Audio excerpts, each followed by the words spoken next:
অনেকদিন আগের কথা। সুন্দরবন জঙ্গলে থাকতো একটি দুষ্ট শিয়াল।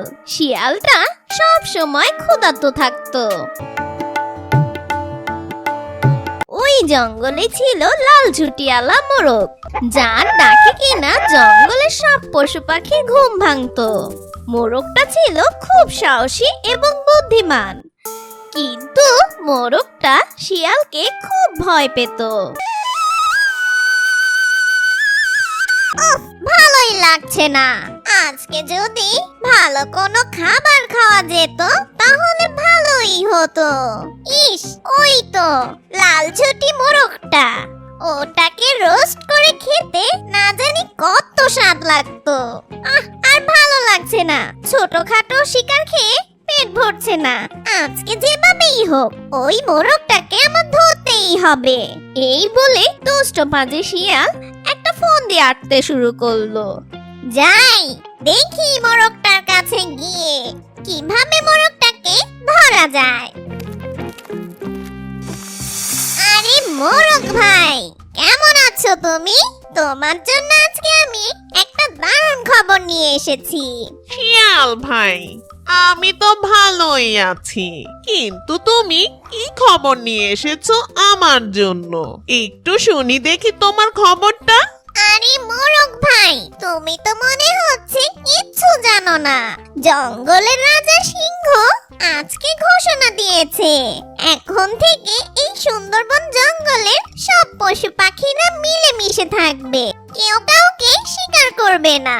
তুমি ওখান থেকে নেমে এসো মোরগ ভাই, আমরা একসাথে এই আনন্দটা ভাগাভাগি করে নেই। এসো, নেমে এসো। আজকের দিনটা আমাদের সবার জন্য অনেক আনন্দের। বাহ শিয়াল ভাই, এ তো বেশ দারুণ খবর নিয়ে এলে, আমার শুনে মনটা জুড়িয়ে গেল। যাক, অবশেষে সিংহ মশাই একটা ভালো বুদ্ধি বের করলো। আমি ওই দিনটার অপেক্ষা করছিলাম, আর এই খবর শুনে ওই দেখো কুকুরগুলো আসছে, তোমার সাথে একসাথে মিলেমিশে থাকবে তাই। আরে কি বলছো মোরগ ভাই, কুকুর আসছে? আমার এখনই পালাতে হবে, পরে তোমার সাথে আমার দেখা হবে ভাই। যেই না শিয়াল কুকুরের কথা শুনলো, ঠিক সেই সময় শিয়াল পালাতে পালাতে জঙ্গল ছেড়ে অনেক দূরে যায়। আরে দুষ্ট পাজি শিয়াল, তুমি আমাকে বোকা বানাতে এসেছিলে, কিন্তু তুমি জানো না আমার বুদ্ধির কাছে তোমাকে হার মানতে হবে। আজ তুমিই বোকা হয়ে গেলে। এই ঘটনা দেখে জঙ্গলের সব পশু পাখিরা দুষ্ট পাজি শিয়ালকে নিয়ে অনেক মজা করতে লাগলো। আরে মোরগ ভাই, তোমার বুদ্ধি আছে বটে, তোমার কাছে ওই দুষ্ট শিয়াল হার মেনে গেল। বুদ্ধি থাকলে যত বড় বিপদই হোক সামলানো যায়, সেটা আজকে তোমার কাছ থেকে শিখতে পারলাম। তো বন্ধুরা, কেমন লাগলো আজকের গল্প? আর তোমরা এই গল্প থেকে কি শিক্ষা পেলে?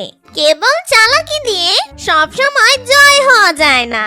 শিয়াল যতই চালাক হোক না কেন, মোরগ তার বুদ্ধি আর সততা দিয়ে হারিয়েছে। তাই জীবনে শক্তি নয়, বুদ্ধি আর সতর্কতা দিয়ে জীবন চলতে হয়। সততার সাথে জীবন যাপন করলে বড় শত্রুকেও হার মানানো যায়। ভালো থেকো বন্ধুরা, ধন্যবাদ। দেখা হবে পরের গল্পে।